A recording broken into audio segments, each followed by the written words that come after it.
What if merfolk were actually aliens who live in underwater bases off the coast of Florida?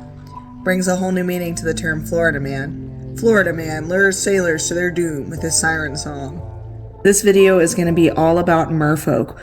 We've reached over 100 subscribers, so I wanted to give y'all an extra video this month. Thanks so much for subscribing. I hope you continue to enjoy my content. The like and subscribe buttons are hiding in a blue hole.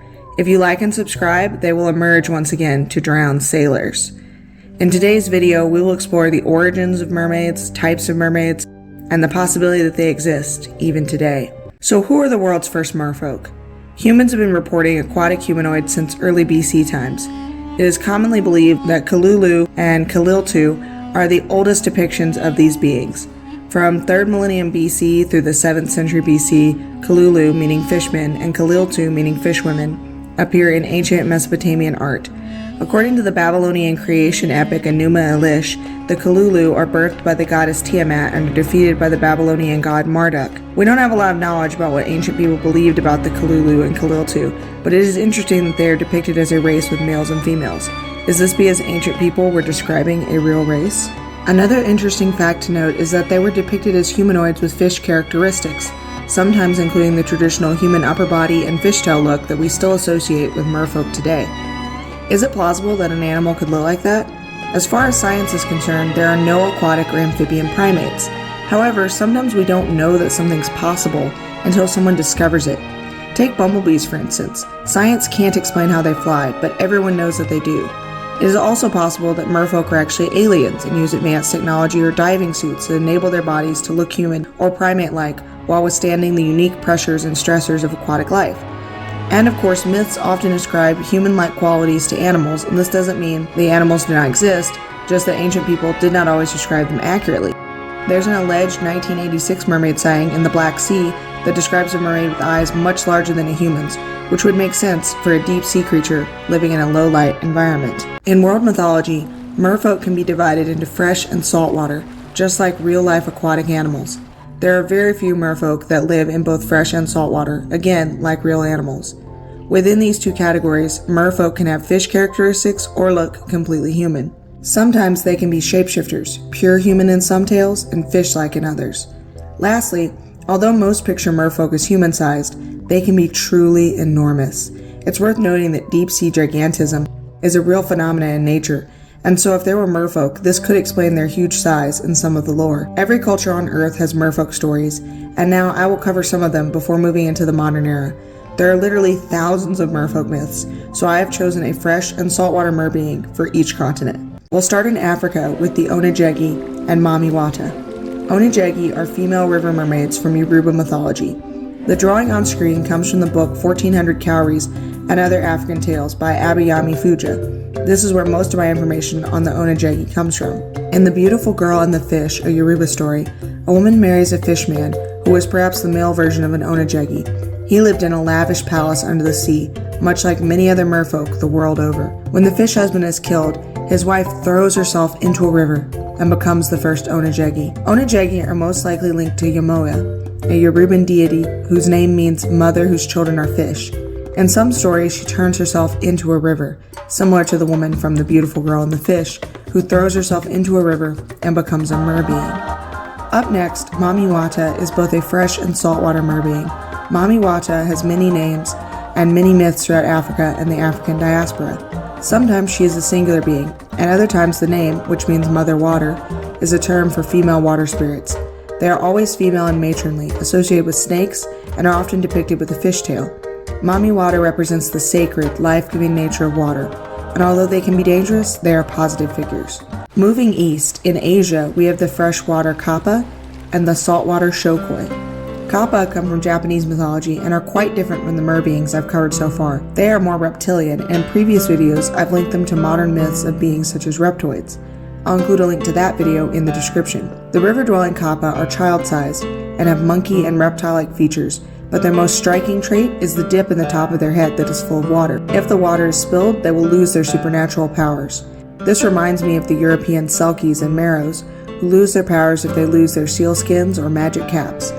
Also similar to selkies, kappa have been linked to otters, and at one time it was believed that once an otter became old enough, they became a kappa. There were even points in Japanese history when kappa were considered animals. Another mythological creature that kappas and selkies remind me of is the Kushtaka from Tlingit mythology. The term means land otter man and describes a shape-shifting otter man that haunts Alaska's waterways. Not to go completely off the rails, but I also want to briefly mention the Inuit Kalupalik. Thought Potato has a great video about the Kalupalik, and although the video is fictionalized and not strictly a retelling of Inuit mythology, it makes some great points. I have linked the video in the description. Go check it out. The Kalupalik are humanoid, man-eating merfolk with long, dark hair, wearing an amaltik, a type of Inuit woman's parka with a pouch on the back for carrying children. However, this pouch isn't for children. It's for carrying off prey. Thought Potato's video suggests that the long, dark hair is ice algae that grows on the Kalupalik's back and head. This happens in the real world. Barnacles, for instance, live on whales. The amaltik, I'm going to theorize, could be a pouch similar to a marsupial's, and the creature could be furred, making its body resemble an amaltik. This is all important information to consider when speculating on the real-life existence of merbeings. Are they perhaps aquatic monkeys or otter or seal-like beings? This variety in beliefs about kappas is reflected in artwork throughout different periods of Japanese history. In this image, the kappa, bottom right, is depicted alongside real animals and is given both turtle and otter traits. Despite their somewhat harmless appearance though, kappa are very dangerous, although they can be appeased with offerings of cucumbers. Like many merfolk, they drown the unwary. Another deadly merbeing is the shokoi from the Philippines. They're hostile to humans and have a mix of human and fish or reptile characteristics. Some sources say they have green scales. They have sharp teeth and eat humans. These descriptions arguably sound more like an undiscovered animal than a supernatural race. Alternatively, this could be a description of an aquatic variant of reptoid or Drago aliens, who are sometimes said to eat humans or even farm us for food. What if the aliens aren't coming from space, but from our oceans? More on this idea later on in the video. Going down under, let's talk about the bunyip and the marikihau. The bunyip comes from Aboriginal Australian mythology. Like the kappa, it is more animal than beautiful fish humanoid. On screen is a carving of a bunyip that looks more like a hippo or a manatee than a fantastical creature of myth. And here are some more images showing the variety in bunyip descriptions. Some stories even give them a humanoid form. Whatever they may look like, bunyips haunt the swamps and lagoons of Australia, drowning and eating people. These two behaviors are going to come up a lot in this video. Along with the kappa and shokoi, perhaps bunyips are an undiscovered animal. In nearby New Zealand are the oceanic marikihau. They are the first representative of the gigantic type of merfolk. Marikihau are gigantic serpentine beings with humanoid upper bodies. They are revered and sometimes viewed as ancestor spirits of humans, reflecting a Maori belief that humans came from the sea. This idea of humans descending from merfolk appears in other cultures as well and will be explored later in the video. Despite their reverence for the marikihau, they are deadly, sucking up boats through their very large hollow tongues. Then they burp and laugh. Again, these are merfolk that eat humans. Are they perhaps cryptids or aliens? Also, as an aside, they remind me of the Japanese umibozu, who, if they are real, would also be in the Pacific Ocean north of New Zealand. Perhaps both cultures were describing a real creature. And let's not forget that the Mariana Trench is in the Pacific Ocean. That would be a great place for an enormous ship-dwelling mer creature like the marikihau or umibozu to hide. Traveling to Europe, everyone knows about the classical European mermaids, so I'm going to be covering two more obscure merfolk, the Aloha and the Aragoset. Aloha, also known as Dona da Agua, Goha, or Patita, is a type of Catalan water spirit. They are always female and beautiful, with long hair that they comb with golden combs and sing sweet music. Men who hear them are attracted to the music and cannot resist their sweet songs. Then, the waters consume them. Combing is frequently mentioned in mermaid sightings around the world. Are they truly combing their hair with a comb like a human, or are they grooming themselves like a primate would? And the singing? This could be a hunting tactic, like the infrasound that tigers use when hunting. We're just now beginning to understand how animals use infrasound to hunt, so it's entirely possible that a marine primate could do something similar. Aloha live in rich, jeweled underwater palaces, just like the Yoruba Onegegi. Is this simply a mythic embellishment, or is it describing the underwater bases of an alien race? The Aragoset myth raises some of the same questions. I covered them in my Close Encounters, Fairies, and Aliens series. They come from Anglo-Norman lore, specifically from the island of Guernsey off the coast of France. They were an all-male race of warlike dwarf mermen that emerged from the ocean, killed all the men on the island, and took the women as their wives. Eventually, they disappeared as mysteriously as they arrived. Or, they remained invisibly on the island. Their hybrid descendants became skilled sailors, and the Aragasets are said to aid their descendants. Obviously, this sounds a lot like the modern-day myths of alien hybrid breeding programs, and I have previously speculated on this story being an ancient version of this story. Are the aliens coming from space, or perhaps from the ocean? This is an idea that I will explore further on in the video. It's also important to note that many Bigfoot/wildman cryptids can hybridize with humans. Are merfolk actually just aquatic versions of Bigfoot? That's important to consider, and I will be looking at both the alien and Bigfoot theories later on in the video. But first, let's talk about the Americas, where there are many merfolk. I'm going to zero in on the South American Ayare and the indigenous octopus people, or Cisalia. The Ayare comes from indigenous South American lore and dwells in rivers. The name means water lady in the Tupi language. They are beautiful women with long flowing hair and beautiful voices that lure men to live with them in the waters. Obviously, this description sounds a lot like European mermaid myths, and I can't discount the possibility of European influence on the myth. However, the myth did predate colonization, but was influenced by colonization. One important detail is that the Ayare do not kill the men they take, so perhaps this is more of a breeding situation. Do they need the men in order to reproduce? Up next is the Cisalia, which is a modern term for merfolk who have the lower halves of octopi. Their mythological basis comes from the myth of the octopus people from the Haida, Tlingit, Tsimshian, and Nootka tribes. One story describes a female member of the octopus tribe with 8 braids that become the tentacles of the octopus. The octopus people seem to be shapeshifters in the stories as well. But these are just stories, right? What if I told you that we never stopped seeing mermaids? Believe it or not, people still claim to see aquatic humanoids today. Obviously, some of these sightings are hoaxes, but are they all? Famous cryptozoologist Loren Coleman didn't think so. In his book, The Field Guide to Bigfoot and Other Mystery Cryptids, which I have read and highly recommend, Coleman discusses marine humanoids.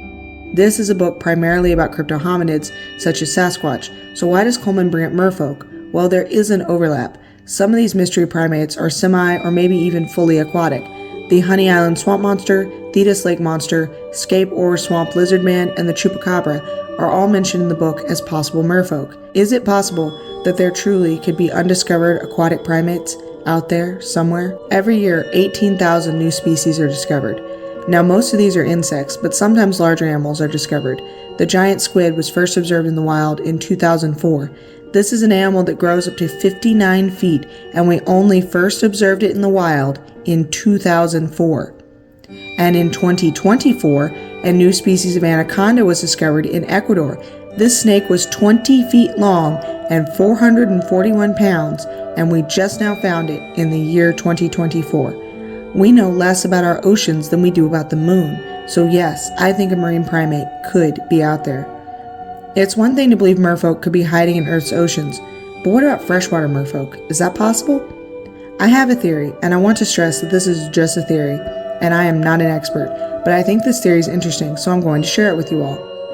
Blue holes are oceanic sinkholes or caverns, and they can be so deep that we haven't found their bottom. In fact, the deepest blue hole ever was found while I was writing this script. The Tamja Blue Hole in Mexico's Chetumal Bay is so deep, researchers can't find the bottom. This would be a great place for unknown species like merfolk to hide. Now, I'm not a geologist or oceanographer, but my theory is essentially that these blue holes could connect to underground rivers and caves on land, enabling freshwater merfolk to hide as well.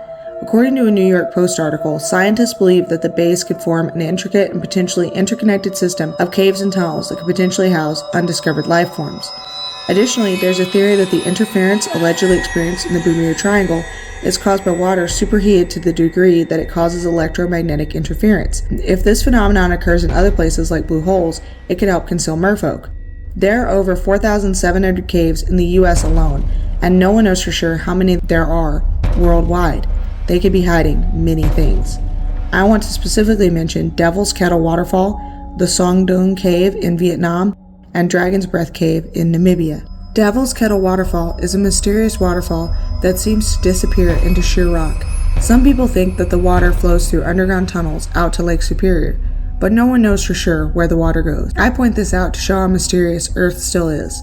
Song Dung Cave in Vietnam is the world's largest cave and is so deep it has a whole forest inside. Dragon's Breath Cave is in Namibia, which contains the world's largest non-subglacial underground lake. The lake is 330 feet below the surface. Dragon's Breath Cave is on private land, not accessible to the general public, and was only discovered in 1986. Places like that are perfect places for undiscovered species to hide. In the nearby Agamas Cave, for example, lives the golden cave catfish, which is only found in one subterranean pool within the cave. They are air-breathing catfish, capable of breathing air and water. They sound impossible, but they're real, just like merfolk might be. Imagine if a blue hole connected to an underground cave. Then the merfolk could travel through there. Eels and salmon have complex forms of reproduction that involve traveling to certain locations. Blue holes and underground caverns could be the spawning grounds of mercryptids. And there are so many modern-day merfolk encounters. I'm going to talk about some of them here. My point in telling these stories isn't because I necessarily believe them all, but because I want to show that these sightings never stopped, and there are enough of them to suggest the possibility that there's really something out there. First off, there are mysterious sounds in the ocean that could also hint that there are merfolk or other strange creatures in the depths. I've linked a great video on the topic in the description, but basically, there are sounds that science can't explain. Could these be the songs of merfolk? There are also some videos that purport to show mermaids captured on camera. Most seem fake to me, but I'm going to talk about a couple that may not be. I tend to think that 90% of cryptid photos and videos are fake, but every once in a while I see something that I think may be legit. So I look at these clips with a lot of suspicion, but I think there's a chance they could be the real deal. This first clip is allegedly from Australia.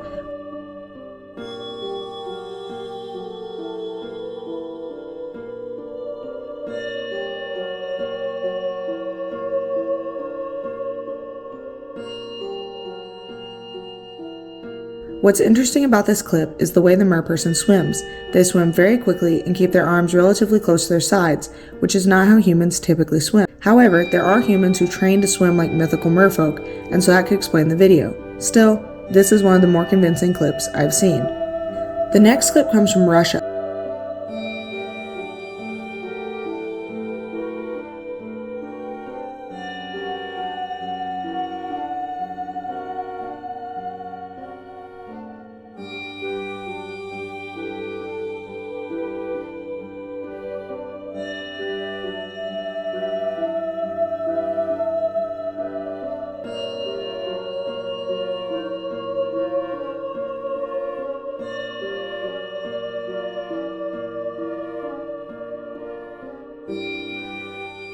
Something swims very quickly across the camera. Could this be a merbeing? As we'll later see in the video, there are other stories from Russia and the surrounding areas that made me consider this clip seriously. However, I'll be the first to admit that this could just be some kind of cetacean. This video comes from the Musi River in Hyderabad, India in 2006.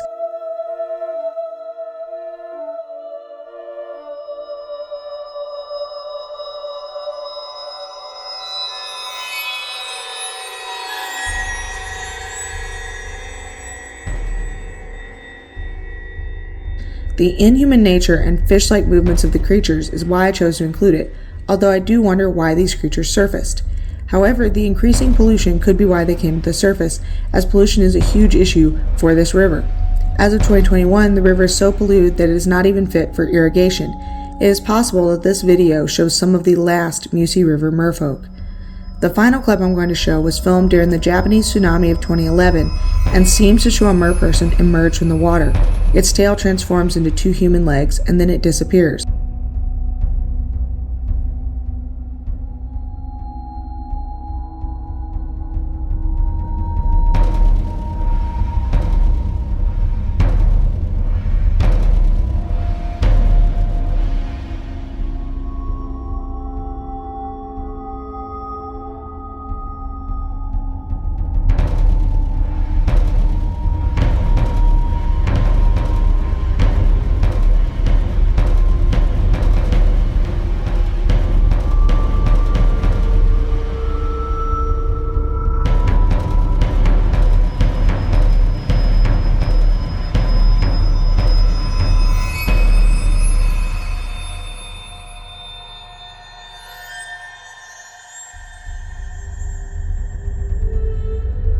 This clip is probably the most convincing to me for a number of reasons. Firstly, a tsunami of the magnitude of the one that hit Japan in 2011 could force an unknown creature to the surface. Second, who has the time to fake something like this during a tsunami? Of course, this could have been made with special effects after the fact, but many fakes are overly detailed. The lack of detail in this clip might actually prove its credibility. If you're going to fake something, you might make something that looks more detailed and impressive than whatever this is. But what do you think? The transformation factor is interesting as well. Obviously, shapeshifting is a major part of many merfolk myths. The biological mechanism behind something like this can be similar to how some axolotls can transform into land dwellers. Their gills regress, and they can no longer breathe water, only air. Who knows what other transformations could be out in nature. Now let's talk about some sightings throughout history. Henry Hudson claimed to have seen a mermaid during an expedition to discover the Northwest Passage, and even today in Alaska, there's a mysterious zone known as the Alaska Triangle, where an estimated 20,000 people have gone missing since the 1970s, with an average disappearance rate of around 2,250 people. Some believe that merfolk are responsible for the disappearances. My source for the following stories is Aquatic Encounters, a document from Scribd, which is linked in the description. The first encounter was in 1935 in Redondo Beach, California, where a fishing boat crew claimed to see a merman with dark hair and a beard and a fishtail. It was 10 to 12 feet long.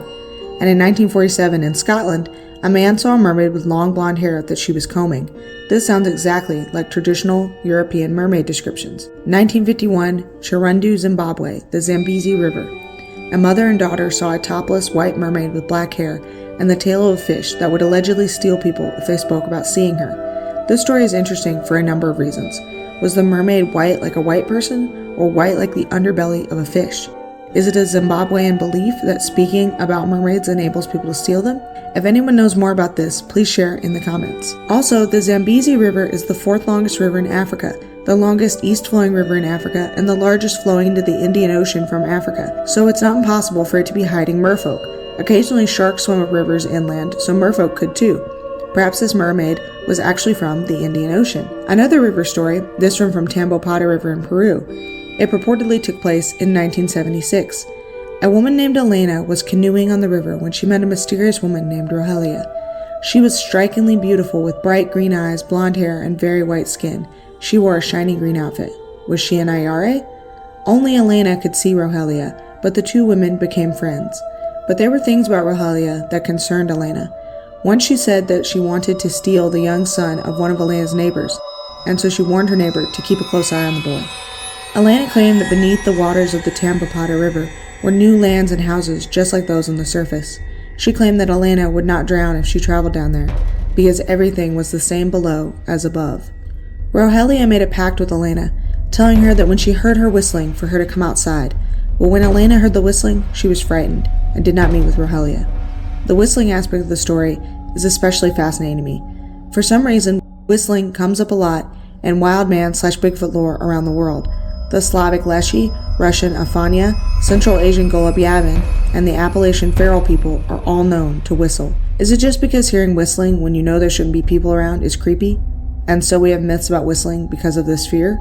Or is there really something out there whistling? After Elena failed to come to their meetup, Rogelia appeared to Elena in dreams and promised not to bother her anymore. There's so much to unpack with this story. The child stealing, the whistling, the dreams. This story has it all. But is it true? I have no idea, but if even part of it is, it lends further credence to the idea that there is other intelligent life lurking somewhere. This story seems to describe the child stealing fairy / alien / demon / whatever they are more than an aquatic primate, though, and I will be discussing this angle later in the video. I think that there may be an undiscovered aquatic primate, as well as aliens or demons, behind these sightings. This next tale takes place in the Bay of Finland, St. Petersburg, Russia, in 1997. A diver spotted a cucumber-shaped object in the water that he believed to be part of an old wreck. He tried to haul it to the surface, but it was too heavy. It must have looked inorganic to be mistaken for a piece of a shipwreck. Remember that detail, because this object is not part of a shipwreck, at least not a human one. The diver brought a drill in order to drill into the object and attach chains to lift it to the surface. A stream of dark oil-like liquid spewed from the object. The diver drilled deeper. He heard a loud crunch and a blood-like substance gushed out into the water. The object split open, revealing a smaller bubble with a humanoid inside. They had unnaturally white skin and clawed hands. The drill had wounded the being's back, and it was understandably angry. It attacked the diver, who fought it off with the drill. He lost consciousness, and when he came to, the creature, and the cocoon were gone. What was this? Some kind of cocoon? A sci-fi pod? Perhaps some merfolk were aliens.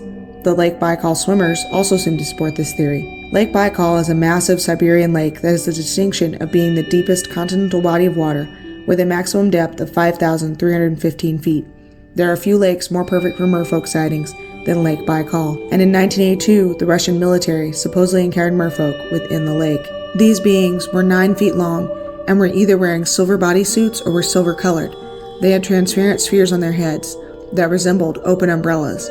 Many on the internet call the Lake Baikal swimmers extraterrestrials, and perhaps they were. They may have been aliens wearing some kind of diving suits. Alternatively, they are native to Earth, either because aliens actually come from our oceans and bodies of water, or because the swimmers weren't wearing suits but merely looked like they did and were in fact some kind of unknown animal. I love this story because of all the questions it raises and the way it perfectly illustrates that we simply don't know what's out there. We don't know that aliens come from space or that Bigfoot doesn't live in the sea. We just don't know. This not knowing brings us to the Baltic Sea anomaly, which may show evidence of an underwater civilization. The Baltic Sea anomaly is an indistinct sonar image taken by Peter Lindberg, Dennis Aberg, and their Swedish Ocean X diving team while treasure hunting on the floor of the North Baltic Sea at the center of the Gulf of Bothnia in June 2011. Does it simply show an unusual geologic feature, or does it show an object of unnatural origin, such as a sunken UFO? No one knows. Until someone can go back to the site and get some better images and data, we simply can't know what is down there. But the Baltic Sea anomaly isn't the only potential evidence of extraterrestrials in the Earth's oceans. There are stories of UFOs flying in and out of the oceans, and even claims of underwater bases. Some claim that there is an underwater base off the coast of Point Dume, Florida. Of course, that could just be the US military. There are even ancient myths that seem to describe aquatic aliens coming to Earth to live in our bodies of water.